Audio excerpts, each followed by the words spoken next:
Hi guys, and welcome to our Facebook Live today. Today I'm here joined by Chris Harris from Exelsuper, and we are going to be talking about all things shares, superannuation, cash flow management, insurance, lots of wonderful things. We've been getting a lot of questions from our audience and our clients about these topics. So today we're hoping to shed some light on all of these topics and answer all of your questions. And of course, we are live and we are taking your questions live today. So please put your questions and comments in the section below, in the comment section below, and we will be answering them live today, which will be great. While we're waiting for a few more people to join us on, I will share with you some really exciting news. Well, firstly, we are coming to you live today after, I think it's now been 11 days in South Australia where we've recorded no cases of coronavirus, which is awesome. Well done, South Australia. Well done, Adelaide. But for some more exciting news, we have recently just found out that we are nominated as finalists for the Mortgage and Finance Association Awards. So we are nominated as finalists in a few categories, including Best Mortgage Broking Business and Best Customer Service. So huge thanks to our clients for all of your support. We're really excited about that, and of course it wouldn't be possible without your support. And I am very excited to have Chris here today. He's a very busy man, but he has been sending out some great content about the topic around, shares and superannuation. So I reached out to him to see if he'd be happy to come on the show and share his wisdom and knowledge with us, and also obviously answer your questions today. And I was really excited when he said that he would come on the show. So thanks for joining us, Chris. You're welcome, Marissa. It's probably the first time I've worn a tie now since we've all been sort of in lockdown, so I had to pull the tie out. You had to get dressed up today. I did. I wanted to make sure that I wasn't going to let the side down, so there you go. Yeah, and of course we've got our social distancing set today where we are 1.5 metres apart, but we wanted to bring you this great content, so it's really important to do that live. And we've also got a few more people that have already joined us. Hi Alex, Tanya, James, Twee, Emily, Priya, Sue, Sharon. Thanks for joining us, guys. We're really excited to have you here. Please feel free to put your comments and questions below. So what do you say, Chris? Should we get started? Ready get when you stuck are. into it? Absolutely. I think let's just talk about the market, Sure. The share market to start with, because obviously there's been a lot of volatility, hasn't there? There has. So can we just go right back to the beginning of coronavirus? So let's look at, the past couple of months. Can you give us a bit of an overview on what's happened, not only then, but as the journey has progressed to lead us to today? Okay, so leading up to the market high, which was roughly around about the end of February, the previous 12 months had seen outstanding rises in the share market, and in actual fact probably some of the best returns that we've seen delivered by the share market, the All Ordinaries. So when we talk about the share market, we are obviously talking about the collection of all of those companies out there who are listed on the Australian share market. And so if I talk about the All Ordinaries Index, then that's really, I guess, the basket of weighted prices that makes up the market. So we had now outstanding rises in the market leading up to the end of February. Obviously the spectre of the unknown factors of Covid-19 and what that meant in regard to economic flow through was unknown. And one of the things that the market really doesn't like, Marissa, is uncertainty. Yeah, absolutely. And essentially it became pretty clear through the course of February and the first half of March that the implications for a shutdown were going to have some pretty serious flow-through effects of economic downturn. And that simply means when you and I don't have the opportunity to go out there and spend our money in traditional ways, it obviously has a very, very significant flow-through effect on general GDP, being gross domestic product, or the growth in our economy. And in addition to that, our spending generally helps those companies, not just because we buy goods, but because of the circulation of money throughout the economy, has been recognised and anticipated by the market as being something which has very, very serious consequences. So just to be specific, what we saw from its height at the end of February through March, we saw a 30% decline in the All Ordinaries index, which pretty much means if you owned a share, a stock, throughout that period of time, that in general terms it was going to be somewhere around about 30%, valued 30% less than what it was at the end of February. It's a big decrease, and like you said, a lot of it was driven by the fear of the unknown. When was I'm putting you on the spot here, but when was the last time in history that we would have experienced a 30% drop so suddenly? Yeah. Okay, so that's a really good question, because history is always what we reach into when we have times like this. And I'll try not to prattle on here too much, Marissa, but one of the common themes whenever we get a major downturn in a market like we're seeing is that it always comes with the same rhetoric. These are unprecedented times. We've never seen such a major downturn so quickly. Well, I can tell you there have been in my lifetime 6 of these unprecedented events in the last 30 years that I've been a financial advisor. So I'm saying that without joking. This is really important that we put context around what occurs in the share market, and that we understand that these things are normal. Do happen. They do happen. And whilst when they're occurring and they don't feel normal, they are normally a normal part of the investment process that we go through. And each time I've been through one of these major downturns, it's come, as I said, with the same rhetoric, that these are unprecedented times, that we've never seen such steep falls, we've never seen such difficult circumstances. Well, let me tell you, the last time we saw it, and we have short memories, was 2010. Around the time of the global financial crisis? Just after global financial crisis. We also had the what we call the European sovereign debt crisis. Yeah. You would have remembered, Marissa, the poor old Greek population lining up in the street wondering how they were going to pay their... and the Greek government taking money out of the bank accounts of anyone that did have money in their bank accounts. Yep. Prior to that... when events like that happen overseas, it does impact the confidence of people even in Australia, because they think all of a sudden, what if the Australian government does that to us? And you have that. I mean, obviously they're different economies in different countries, but there is a fear factor that passes on from what happens overseas to what happens in Australia. You're absolutely right. The market, unlike property market, there's fundamental differences, but one of the major differences between the property market and the share market, for example, is that Warren Buffett, who's a famous investor and probably the most successful investor in history, he reminds us that the share market is like having a crazy neighbour who rushes in every morning and makes you a ridiculous offer for your house. Sometimes, depending on the mood he's in, he rushes in and makes you a ridiculously cheap offer, and sometimes he makes you a ridiculously expensive offer. And at the end of the day, share prices are made up of 2 things, and that is market sentiment, people's mood, people's feelings, and this is what you're talking about, and how events of the world flow through to people's confidence. But the other thing too that is absolutely critical when investing in the share market is understanding its fundamental value. Yeah. And in relation to the Warren Buffett example, what is my house worth?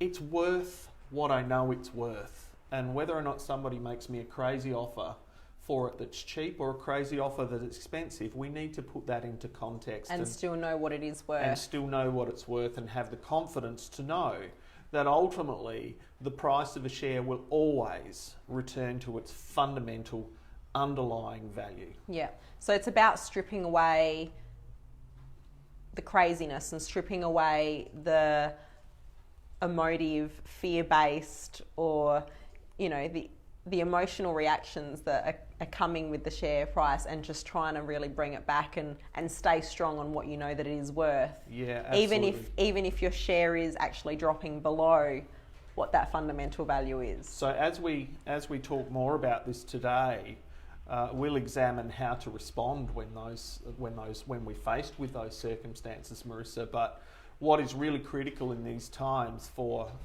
share advisors such as me, when I'm working with my clients such as you guys, is to make sure that we help you not only understand what the underlying fundamental value of your shares are worth, but also to help you to manage your emotional reactions in regard to what you're seeing in the market and how you're feeling about that. And that is the most difficult thing. Yeah, look, I can completely relate to that. You know, I think it's no secret that I am probably more passionate about property investing myself than shares, and it's purely for that reason, is that I find it difficult with, you know, to think that the value of the asset could drop so quickly, so suddenly, but it's about managing that emotional reaction and being strong to not react when the market is inappropriately reacting, and making sure that you stick it out. Yeah. Well, I think it's really important to understand also that when we compare how property is valued in comparison with shares are valued every second that the market is open. It's being changed. Yeah. People are opportunists. There's being offers made on our shares every single moment that the market is open, and that is fundamentally different than what happens in the property market. Absolutely. So we spoke about how the share market sort of dropped by about 30% when the initial fear factor set in. So since then, and we've obviously had a couple of months, I think it's been, since that drop. So how has that evolved as the coronavirus situation has evolved? Yes. Because we've come a long way now from where we were 2 months ago at the beginning. And I think that we all, probably in Australia at least, we overreacted in terms of what we thought the coronavirus will do to our country, because we're now, you know, a couple of months in, and there's already talk that maybe the government might loosen the reins a little bit. I think parks and playgrounds are now open, so there's already starting to be some relaxation on those tightenings that we initially saw. So the chance of a lockdown now is probably a lot less likely than what we thought it was when the fear factor really set in. So how has the market evolved and reacted over the last couple of months, you know, in respect of those changes? Well, the share market is very much a forward-looking mechanism, and we need to understand that anybody investing in shares and anybody making commentary on shares is really trying to guess what's going to happen next. And the old saying about none of us have got our crystal ball, and those of us who pretend they have a crystal ball are deceiving you, because we simply don't. We don't know what's going to happen next. We were hoping that you'd bring your crystal ball here today, Chris. I might just rub one of these and see if I can get some answers, but I don't have a crystal ball. But essentially what's occurring is, what has occurred is that initially the share market fell by its 30%, but over the last month or so it's shown some stability and some confidence has returned. And the reason some confidence has returned is, I think, because of some of the things that you're talking about, Marissa, and that is that some of the unknown factors in regard to the depth and the difficulties that we're going to see are now becoming more understood. When we look at what's now affecting investors' decisions as to whether or not the market is oversold, is in regard to looking again at some of those indicators, the lagging indicators that are coming out of the market. So we're now seeing data from company earnings, which are occurring at the moment, and you would have, you guys would have probably paid close attention to what's happening with National Australia Bank, ANZ, Westpac, Commonwealth Bank, their profit forecasts. And so they're being released to the market now. So we're actually getting hard data, but they're lag indicators. They're talking about what has happened rather than what will happen. In addition to that, we're actually seeing out of the US now some figures in regard to unemployment data and how the coronavirus situation is washing into the market and the actual effect. So one of the things that we tend to find is that people's emotional reactions to the unknown tend to cause the market to be oversold, and then when we start getting some of this data through, people feel better about it. That it's a less unknown quantity. I think that's a double negative, but you know what I mean. Yeah. It's less of an unknown quantity, and so therefore some confidence returns to the market. As a consequence of that, since it's low, the market hit a low in late March, and over the last month we've seen it rally by about 10%. couple of days ago, it was around about 5,500 All Ordinary points. It's fallen today. When I just left the office, it was about 5,300 All Ord points. So we are seeing some little bit of a recovery. One of the things that probably is the most concerning is that you look at company profits. And, you know, for you and I, Marissa, we kind of look at the impact for our clients and our you know, the client that owns the pub or the restaurant or the gym and how this is affecting them. And clearly it's having a very direct effect on their ability to be able to earn income. But where it hurts organisations like the banks and like Westfarmers who own Bunnings, etc., and major corporations within the market is those people who aren't earning the same income, their ability to be able to go and spend money is at reduced. Those organisations, and that's what essentially flows through in profit reductions. So, for example, we saw Westpac this morning announce a 70% drop in their profit over last year. And that translates substantial. through to... It is substantial. Yeah. And do you think that those announcements have triggered... You said that there was a little bit of a drop-off, you know, just in the last sort of 24 hours. Yep. Do you think that's why there's been a bit of a drop-off because of some of those announcements? Or what do you think? No, I think it's a combination of factors, which is the standard economist answer, isn't it? A combination of factors. But it definitely is. There's... you know, being able to digest some of that data that's coming out of the Australian economy. Yeah. But more importantly, I think that probably the biggest factor in regard to the Australian share market now is judging some of the data coming from our trading partners. And so seeing the unemployment levels in the US is a particularly interesting data point for giving our market direction. And it's interesting for a few reasons though, because I mean the US have obviously had a really different experience with the coronavirus to what we've had. Yeah. And you know, I know that it's still early days, but one would say at this point that we've probably done a better job in Australia at managing the outbreak than what has happened in the US.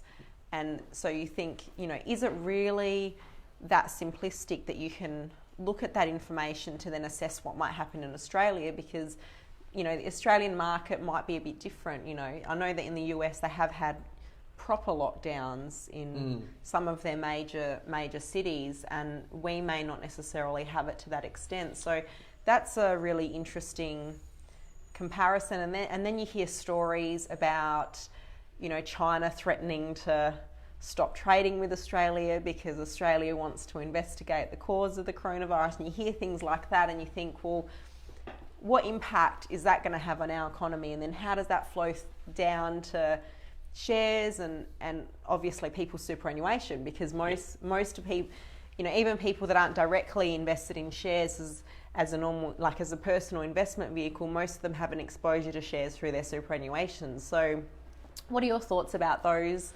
types of things? Yeah, so we're talking about one of the most complex subjects on the planet here, and you know, I asked the hard questions, Chris. You've gone straight to the point.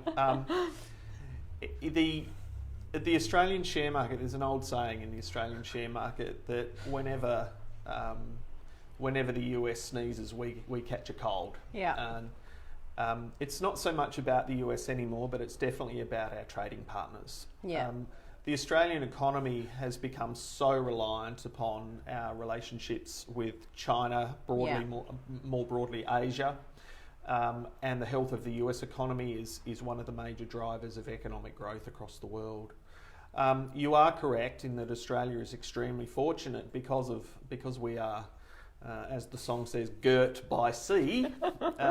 We've with the exception of a couple of errant cruise ships, we've managed to be able to protect our borders pretty well from the influx of coronavirus. So we are very fortunate.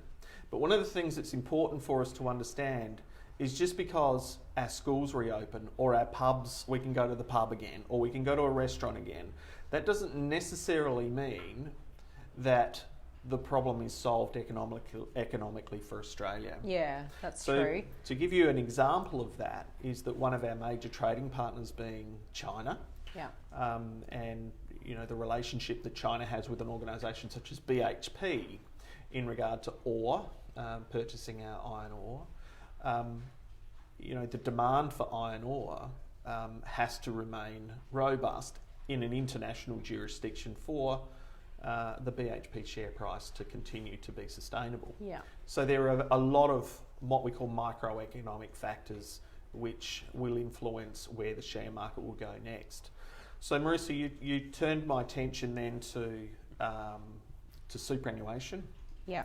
And you're absolutely right that superannuation,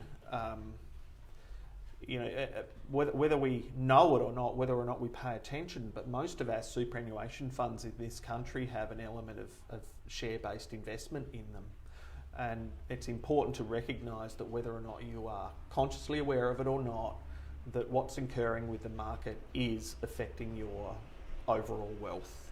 I want to dig deeper into superannuation because we're going to have to really explore that further. But before we do, a few more shout outs. Hi Sineth, hi Mauricio, hi Michael, Anna, Mark, Giselle, Nikki. Thanks for joining us, guys. Please feel free to add your comments and questions below. We're here to answer your questions today and we would love to get them. So send them through via the comment section below. So let's talk about superannuation. Mm-hmm. But just before we do, we've had a question come through via email. And it's in relation to the government relief package. So obviously the Australian government has put out a lot of government relief through the JobKeeper and the JobSeeker and a whole range of different relief packages. How do you think that has impacted the share market and how will it continue to impact the share market? And I guess taking it one step further, I want to add on the question of, most of these relief packages are a 6-month proposal. Are we just putting a band-aid over the potential economic issues and then the scars will be, the scars will come out and the economic problems will come when these relief packages are over? Again, Marissa, you should be on the ABC News. You're really asking the tough questions. But my response to that is that the government stimulus packages are extremely important, absolutely fundamental. At the end of the day, people like you and I, we tend to focus on economic circumstances and people's prosperity. But when we set that aside, there are some fundamental things that really matter. Number one, people's health, and number two, people being able to continue to have a roof over their head and be able to put food on their table. Yeah. So I applaud the government, and whether or not which side of politics you sit on, I think both sides of government have been extremely responsible in their response to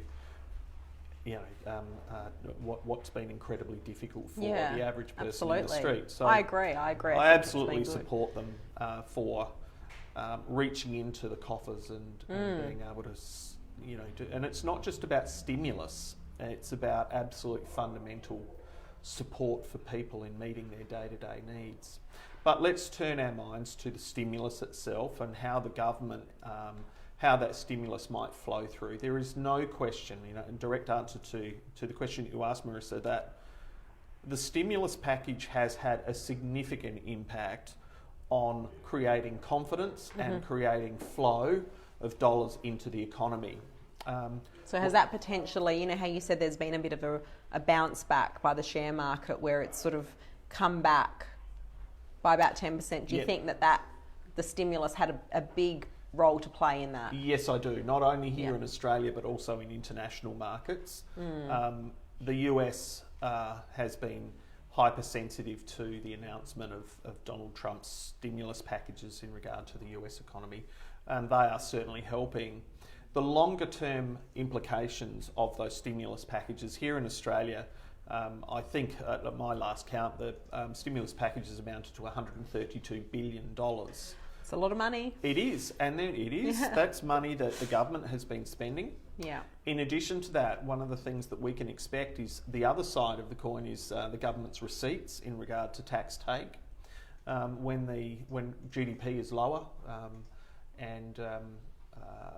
we're not earning as much, we pay less tax. So there's a two-edged sword here. So more expenses, less revenue. I'm sad to say that future generations of Australia are going to be paying off this debt that has been required and has been necessary, we're going to be paying it off for some time, and how that's going to translate, I'm not sure. We'll have to wait and It'll see. be really interesting to see, you know, what happens to businesses post the relief packages. And, you know, like we've already seen the announcement that obviously Virgin's gone into voluntary administration. Hopefully they'll be saved somehow.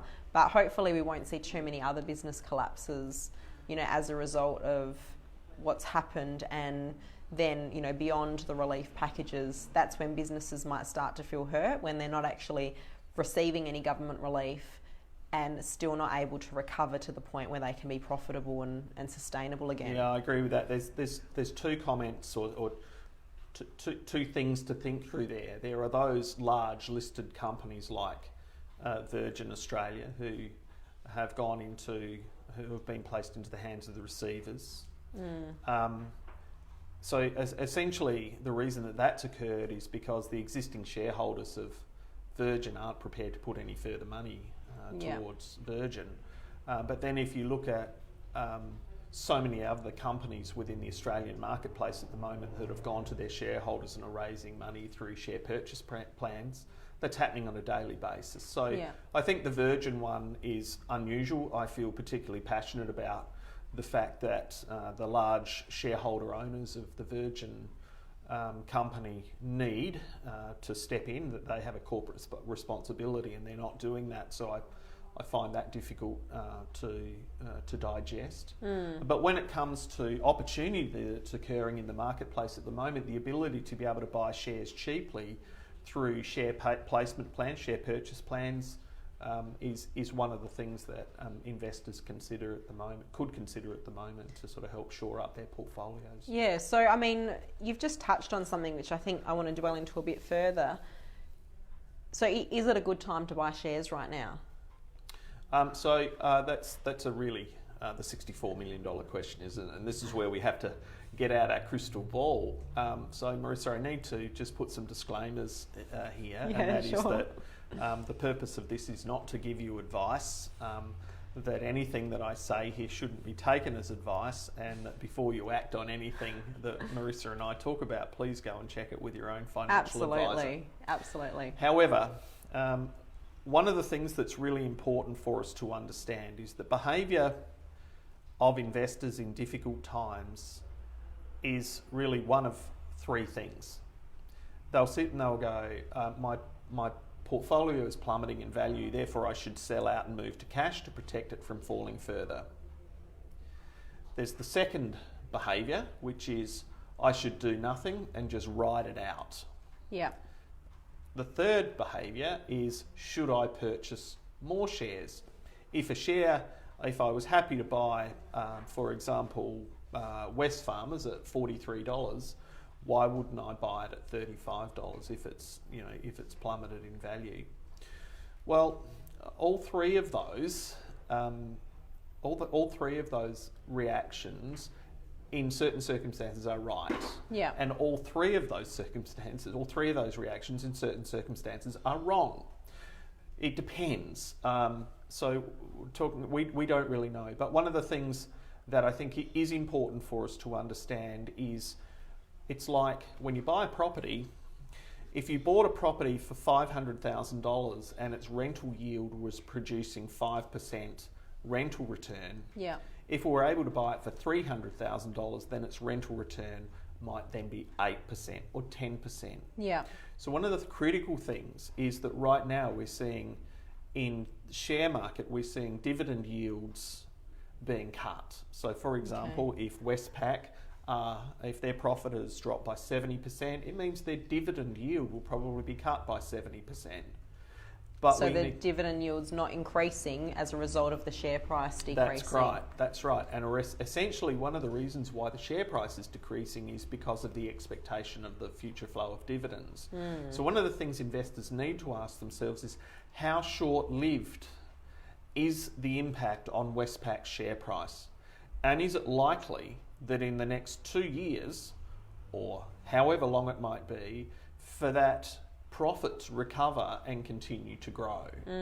If the answer to that is it's going to be short-lived, then it is an excellent time to be buying stocks. Yeah, and that's where you need your crystal ball. Where you need to, well, I think it's where you need a good advisor, somebody to help you. Yeah, because the reality is that no one can really tell you, I'm assuming, how long it will take for these businesses to recover. So, yes, we know that the shares are discounted right now, but will it take 2 years for them to go up? Will it take 5 years? Will it take 10 years? Will it happen in 6 months?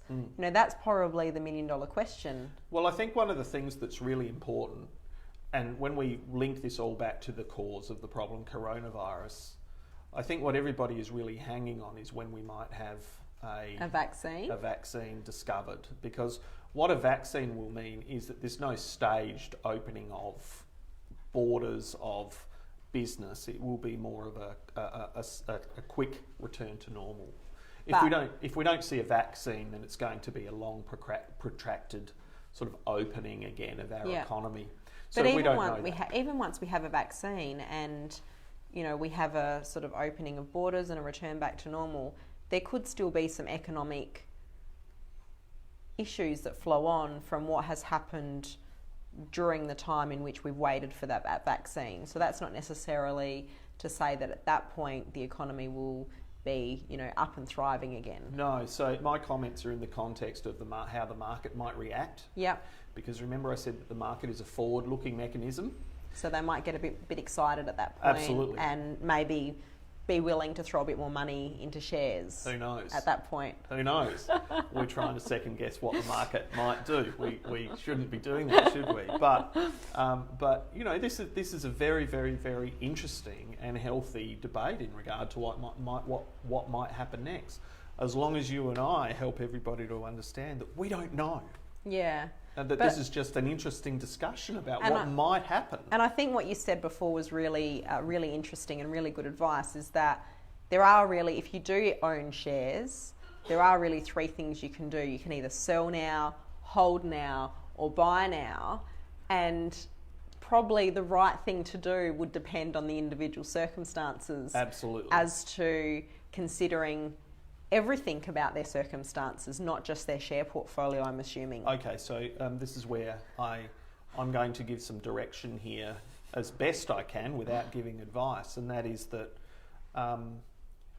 that there are very, very, very few circumstances in times like this where it is the right thing to do to sell your share portfolio. And the reason for that is like shutting the gate after the horse has bolted. So I mentioned to you before that this is the 6th time now that in my 30-year career as a financial advisor I've been through times like this. And what history has taught me is that in every single one of those circumstances, the right thing to do, even if you don't have the money to buy more and to buy into a cheaper market, the right thing to do is generally to hold tight and ride through. So not panic. Not panic. Not panic and sit still at the very least. Correct. And as a word of explanation, Marissa, a lot of, especially younger investors, perhaps without being unkind to our younger generation, a lot of younger generation tend to think, well, why don't I sell my shares in anticipation of being able to buy them back cheaper in a few months' time, for example? Well, the difficulty with that is when is the right time to buy back in? Nobody has the ability to be able to time the bottom of the market. I'd love to say that I'm about as good at this as you can get. That'd be a lie, but after 30 years of experience, there's no way that I have never seen somebody be able to time the bottom of the market and know when to buy back in. It's an incredibly difficult thing to do. Yeah. So the other thing too... So you just have to go on... you just have to... So when you're sort of determining or in your capacity advising clients, how do you sort of determine when is the right time to buy? If you can't really pick that bottom of the market, how what sort of criteria or fundamentals do you consider to know, is this the right time, or should we wait a week, or should we wait a month, or should we just go for it? How do you sort of determine that? Yeah. Well, as we all do as professionals, what we do is we delve into our individual clients' circumstances, so that we understand what their individual needs are, and so that the audience understands what I'm talking about here. If I had a client who's 67 years of age and is relying on the income that's generated from their portfolio to live on a day-to-day basis, then the last thing that I would be advising them to do at the moment is to sit in cash and receive an interest rate of 0.6% or less, because they just can't generate any income. So why wouldn't we be buying into ASX top 50 companies that are really large, high quality companies that are likely to be able to sustain a reasonable dividend? The average dividend yield in the marketplace is 5.8%, fully franked dividend yield. So it's important that we encourage our clients not to just sit like rabbits in the headlights while they're waiting for the market to bottom, because, as I previously said, we simply can't time that. Yeah. So the information here cut short is, it depends on your individual circumstances, and this is where really good advice comes into play. Yeah, awesome. Shout out to Chris, Delia, Deb, Andrew, Kristen. Thanks for joining us, guys. Please send through any questions or comments you have. So we did say that we're going to talk about superannuation. I'm going to move us there now. So, for those of you who don't necessarily have shares outside of super, you potentially have shares inside of super, and we've certainly had, I know that a lot of people have come to me and have been quite upset by how their superannuation has fallen, and of course, depending on your age, it can be more or less upsetting. People that are closer to retirement obviously are more upset because they've seen their superannuation drop by 20 to 30% in some instances. So I guess I want to talk a little bit about that and what sort of advice you would give to people that are concerned about their superannuation, especially if they are getting closer to retirement. But also, I'd love to look at the other end of the spectrum and look at the younger generation that might have 10 to 20 years before they have to retire, or 30 years. And so let's talk all things super. So take it away, Chris. Right. Well, let's talk about those people who are recently retired, or in retirement, or who are about to face retirement, because they're the ones that are probably going home and kicking the cat every time they look at the I feel sorry for that cat. It's an old saying, but they're probably the ones that are feeling most aggrieved by the movement in the share market at the moment. So what I want to do is just take us back. As investors, we have quite short memories. Back to 2008. 2008 was the global financial crisis. Yes. And clients during the global financial crisis were facing the market falling at its deepest, darkest hours when Lehman Brothers I remember that. broke. Yes. August 2008, the market was down 52% from its highs. Wow. So that was potentially very, very devastating for investors, and especially those who were in retirement and who needed to be able to generate returns and generate income from their superannuation. There's a couple of things that the government did then and have done again now, and that is that the minimum amount that you must draw from an allocated pension. So I'm not talking about age pension, I'm talking about drawing as pensions from your superannuation fund. Yep. The minimum that you must take has halved, which means that you don't have to take as much out of your superannuation now to retain a complying pension. Okay, so that means that you can leave more money in the super. Yes. Because effectively taking money out of your superannuation is effectively like selling the shares. It is. Absolutely it is. So, yes. And we've just established previously that it might not be the best time right now to sell shares. Correct. Which then would translate to maybe not being the best time to take money out of superannuation. That's right. Now, the other thing too, which I really encourage people who are looking either at retirement currently or who are in retirement, is to talk to your advisor about what we call your asset allocation. and this is how much of your superannuation fund is exposed to shares.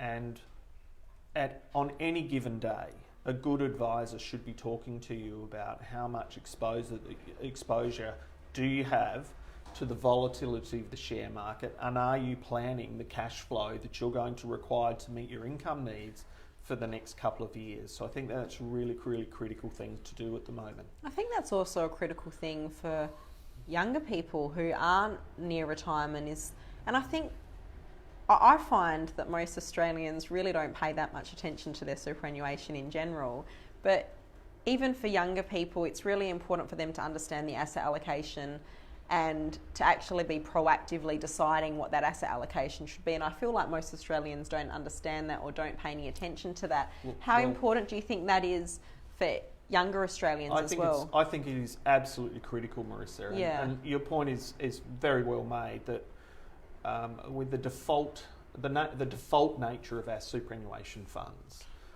we have somebody who chooses that for us if we don't make a proactive choice. And I think that that's a really dangerous thing to do, because when it's too late, we find out that somebody else has made a choice for us that we would have never made in the first place.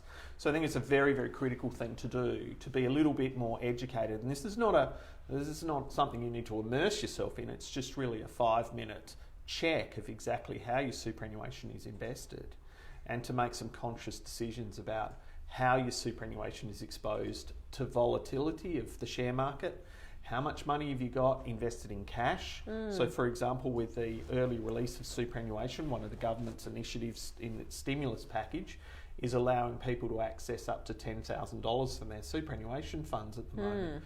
And that's available for all age groups. Yes, it is. But it's up to 20,000, isn't it? That they can access 10,000 this financial year and 10,000 next financial year. That's correct. That's correct. But one of the sad things about that is that some of the largest superannuation funds in this country have simply not planned because of their default fund mechanism, and they don't have the cash available to be able to pay out everybody, even if we all wanted to do it right now. That's a problem. It is a big problem. So what's going to happen? Well, we've got to wait and see how that one plays out. But what that does is actually forces some of those superannuation funds to be selling shares to cash up and to create cash reserves at the worst possible time. So this is playing out in a very, very new and unprecedented way. I hate using the term unprecedented because it's been used a lot. Yes.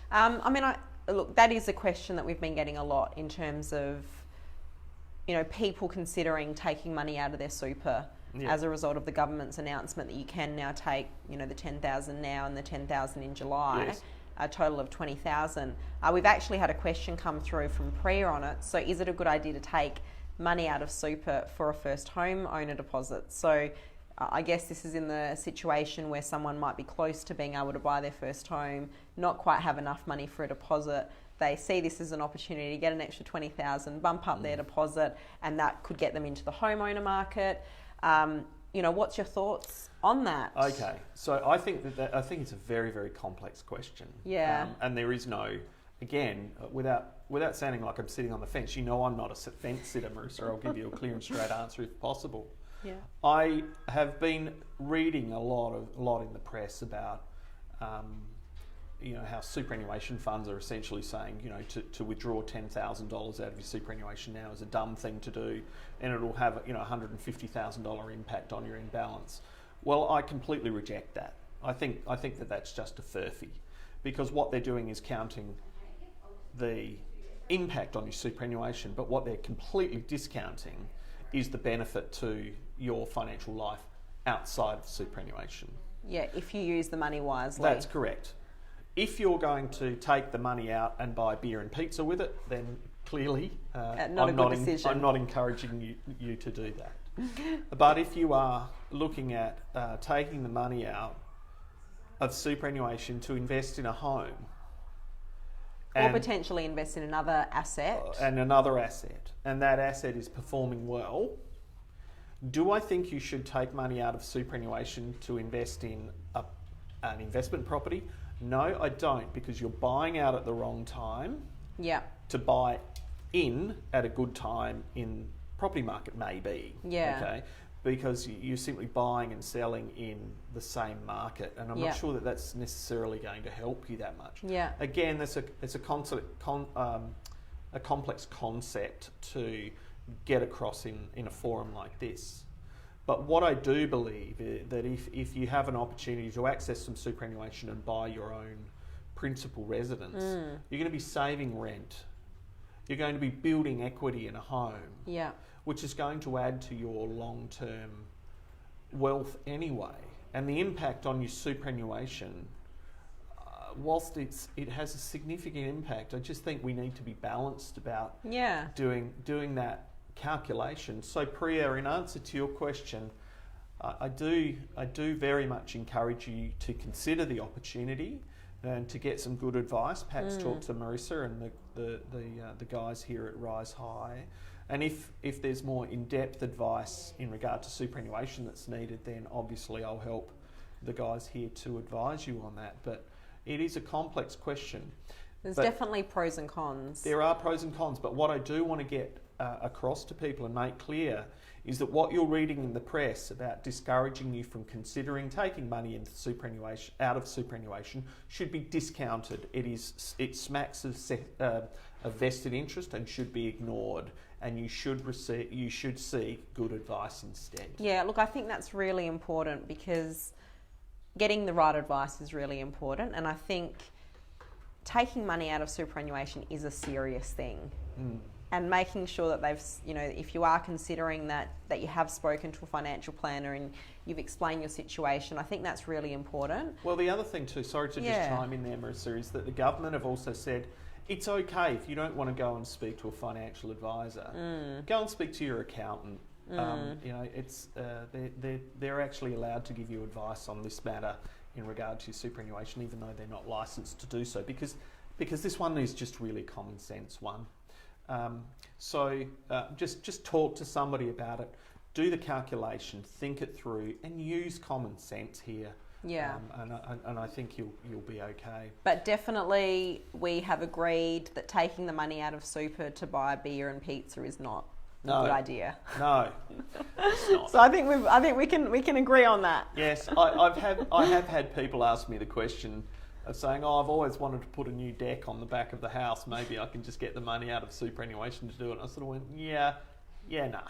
That's not really what it's about. It's not a great idea. Hi to Helen. Hi, Lucio. Thanks for joining us, guys. We're going to move forward. And, is there anything else about superannuation that you think we should cover off on?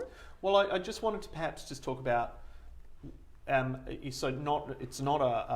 dipping into superannuation at the moment is not available to everybody.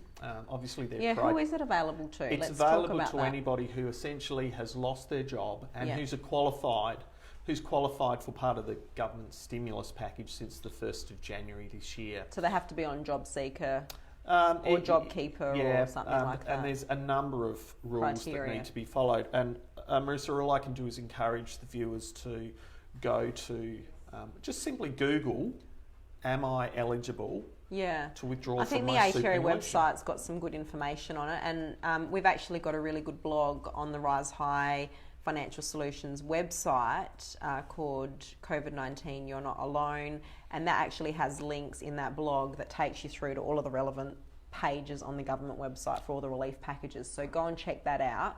And I think saying that, so to be eligible to release money from superannuation, you have to have shown that you have been significantly impacted financially from coronavirus, which may actually impact your ability to get a loan.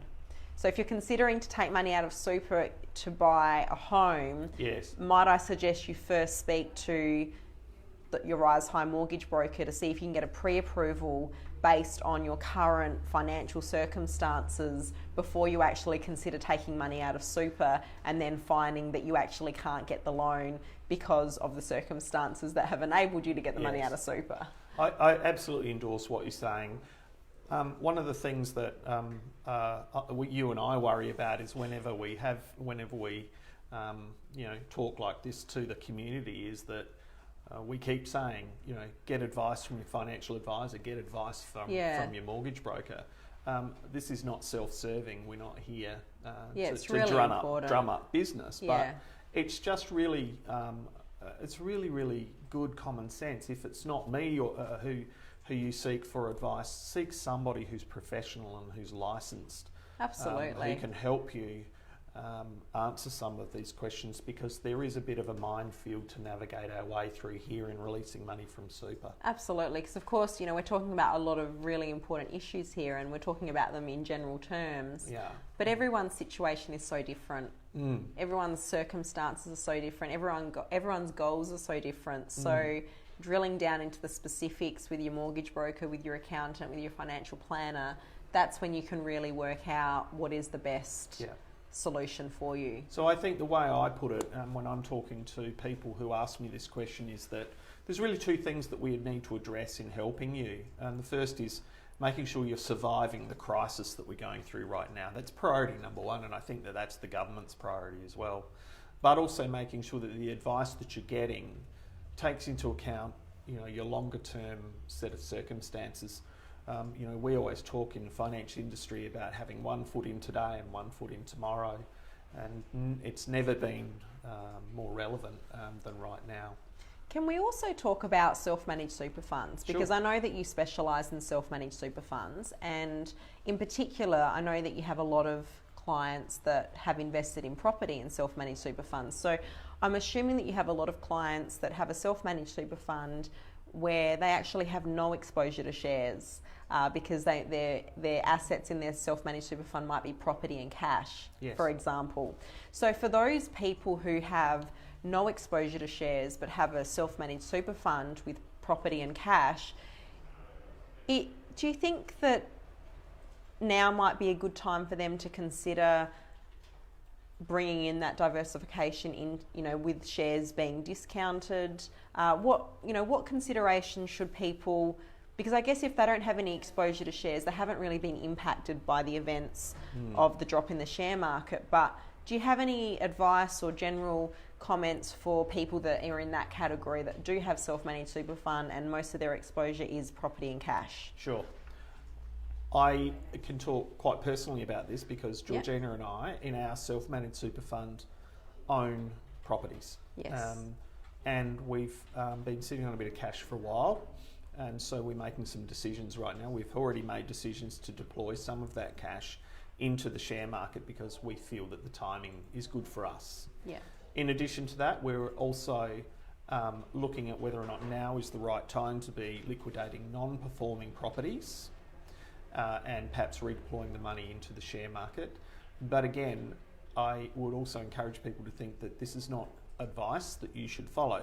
This is simply a trigger that says maybe I need to speak to somebody about the right course of action for you and your fund. But the answer to that is that I think if you're sitting on property and cash at the moment in a superannuation fund, then you're in a very, very strong and fortunate position to be able to take advantage of what's happening in the marketplace.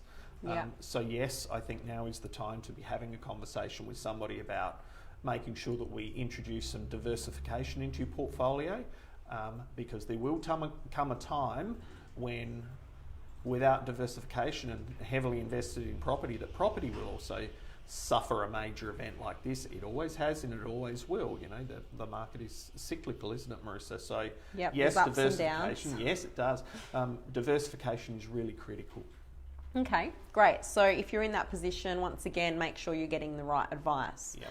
So I think we've covered super in a fair bit of detail. I want to move us on to, just general cash flow planning. I want to also consider insurance.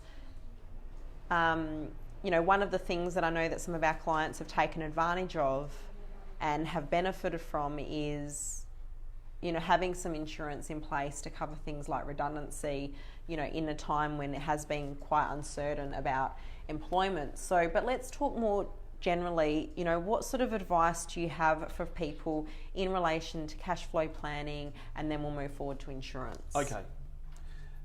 I think cash flow planning has never been more important, but is always critical. Yes, it is always critical. It is always critical. It's just one of those times at the moment where I think, the focus is very much turned on our cash flow planning. When we're suffering from reduced hours, when our income reduces, then all of a sudden, we have to plan a lot more.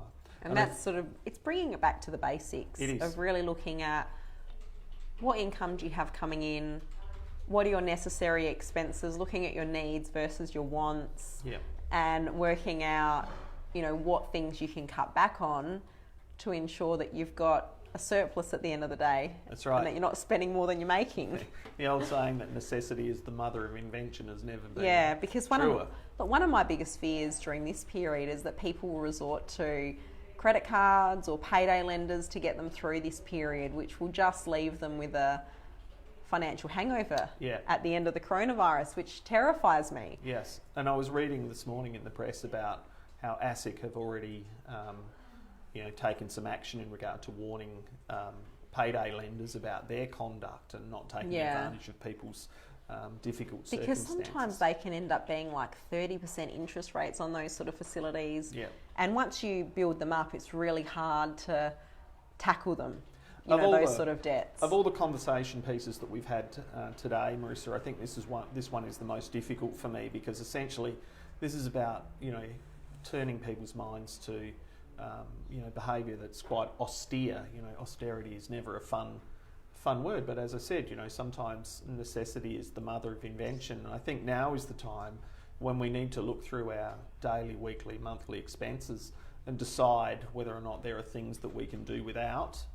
I think we need to, ask ourselves whether or not, I know my wife Georgina and I, we spent some time the other day going, well, do we really need Netflix, Amazon, Stan, KO? Or do we need all this sort of stuff? Because and because times are more difficult. We've become accustomed to having a lot of things, but we don't necessarily need them all. Yes, and I think this is really sad from a financial advisor's point of view, but I think we become lazy budgeters in good times. Yes. And one of the things I just want to encourage everybody to remember is that times of crisis lead to better behaviour, and they are an opportunity for us to think about the way that we do things, to turn our minds to better habits and to better outcomes. And I really encourage you to think at the moment about how you're spending your money. And whilst we want to support the local restaurants by getting our takeaway a couple of times a week to ensure that they're still open at the end of this, that we just need to really be thinking through how are we doing this, and are there measures that we can take, are there steps that we should be taking, and to actually take advantage of the circumstances that are occurring right now. I can't remember the old Chinese proverb, and probably Chinese proverbs are a little less popular today than they have been, but the truth of the matter is that I can't remember the Chinese word for crisis is something like dangerous opportunity, from what I can remember, and I've always remembered that, and I think that pretty much sums it up. Yeah. That for everybody who's going through difficult times at the moment, these make us stronger and better. Absolutely. And certainly right now there's an opportunity for us to rethink some things, to take advantage of opportunities that are emerging, and to remain excited about what the future's going to look like. Absolutely. And I think, cash flow planning to me is, obviously we've covered off on the income and expenses element and getting some better money management habits, and I agree with you, the opportunity to be able to develop those better money management habits is really exciting, and that's really, the silver lining of what we can take out of this. But I think the other thing that's really important is it is a really great reminder or learning for us through this crisis that it's really important to have your buffer funds. It's really important to realise that your employment is never guaranteed. Yes, it's and true. That you do need that emergency fund. And I like to sort of tell people that they should be paying themselves first, and setting aside a percentage of their income each fortnight or each month that they are putting towards their emergency fund and towards their investment fund. And I think it's times like this that actually really make it so clear why that's important. Absolutely. So just in regard to your question on insurance, I think one of the things that we also need to remind ourselves that when we're doing our cash flow planning, we need to think about what are those expenses that we're incurring that are absolutely necessary, that are unnecessary, and we need to prioritise them. And it's not for me to say how important your insurance is to you. I think, insurance, the industry that I work in has been very much guilty of selling as much insurance to as many people as they possibly can at any moment in time. But there is definitely, in my mind, a healthy belief that insurance is a necessary evil. And so income protection insurance, for example, in difficult times when we're trying to save money, quite often we cancel income protection insurance as the first one to go. And then, so for someone that has lost their employment, what happens to their income protection insurance whilst they're unemployed? Yep. Okay, so one of the things you need to talk to your insurer about whether or not you can maintain your income protection insurance when you're unemployed. The normal answer to that is yes, you can maintain it, but you've still got to pay for it. So it's unfortunately there's no such thing as a free lunch with insurers, is there, Marissa? So if you don't pay for it, you don't get to keep it. You don't get insured. No, that's right. So again, talk to your insurer. So you can maintain income protection insurance even though you're not employed. That's correct. You can maintain it so that it's renewable, and when you get employed again, you're still covered. So and what happens if you get employed again on a much lower income? So in those circumstances, then you would need to review the level of cover that you have. So again, this is a kind of a complicated one, but I think the best message that we can put across today to people listening to this is to simply think about the cover that you have in place, and before we slash and burn our expenses and get rid of our insurance as one of the first expenses we slash and burn, think about its importance in your financial life, and make sure that you're prioritising whether or not it needs to be kept or not. Once you make that decision, if you can possibly keep it, then I recommend you talk to your advisor or to the insurer themselves about what mechanisms you can put in place to ensure that it's affordable and sustainable going forward. It's probably times like this that actually make you realise once again how important insurance is, because we're lucky in this situation that the government has come in and helped people that have lost their job by doubling the job seeker. So whilst that might be a reduction in someone's income, $1,100 a fortnight is still a decent amount of money for them to be able to live off of. But if in ordinary circumstances you lost your job suddenly and had to receive the job seeker for only $550 a fortnight, that would probably be quite different. So in terms of deciding whether you need that income protection insurance and those other insurances like your trauma and it's probably a good situation to think, well, if I did lose my job now and the government wasn't actually giving me any extra government relief, how would that impact me and my family? And it's probably, because it's so real right now, it's probably easy to think about that scenario. I know that for myself and my husband, we found it hard to justify the cost of personal insurances before we had children. But once you have children and a family and you have people that financially depend on you, I feel like the mindset changes a bit, because all of a sudden it's not just you that could be impacted by something that happens. There are other people involved. Have you found that because of the crisis that's evolved, that people are a bit more interested in talking about those type of insurances, or what has your experience been? One of the things that always occurs in times like this is that people get engaged very much with those conversations, and very much focus on having the right amounts rather than... So for example, life insurance is a classic example where we'll look at our superannuation fund and go, okay, so I've got $800,000 worth of cover under my insurance fund. I've never paid for it, but my superannuation fund has paid for my insurance. So is that the right amount? Well, those conversations need to be had with your financial advisor. And that can often depend on as well how much debt you've got. Absolutely. That plays a big role. So it's all intertwined, isn't it? It is, and the common theme that's run through our entire conversation today, Marissa, has been about making sure that the solutions that we've been talking about today are very much tailored towards your individual circumstances. Everybody is different. Everybody is special and unique, and and a good professional should treat you as such, and make sure that the solution that's developed in regard to these issues that we've talked about is a bespoke, tailor-made solution. I really love using that term because it kind of imbues the importance on the individual, and I think it's really, really critical.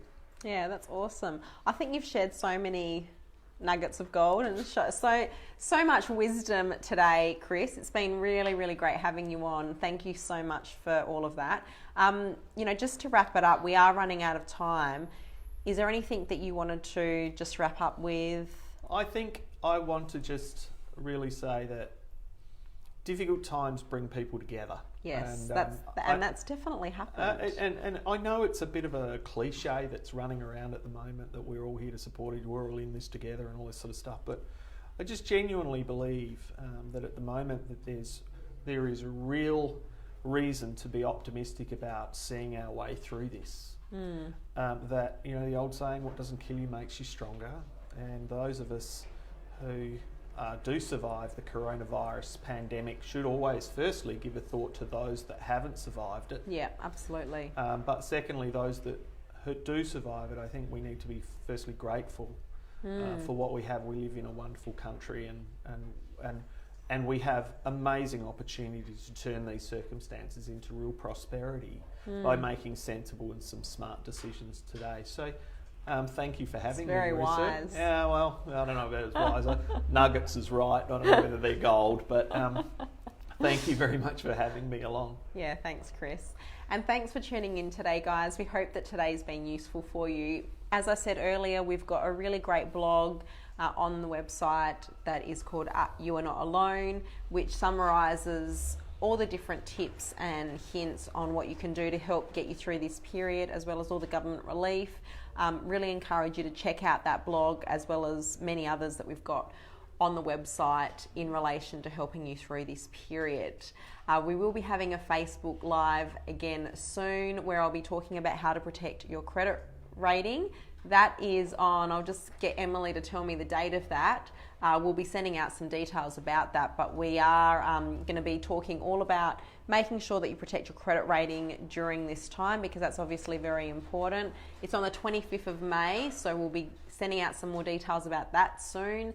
But thank you once again for joining us. Thanks for your support. We're here to support you. We've got your back. If there's anything you need, any questions you have, don't hesitate to reach out. Thanks and have a great day. Bye. Bye.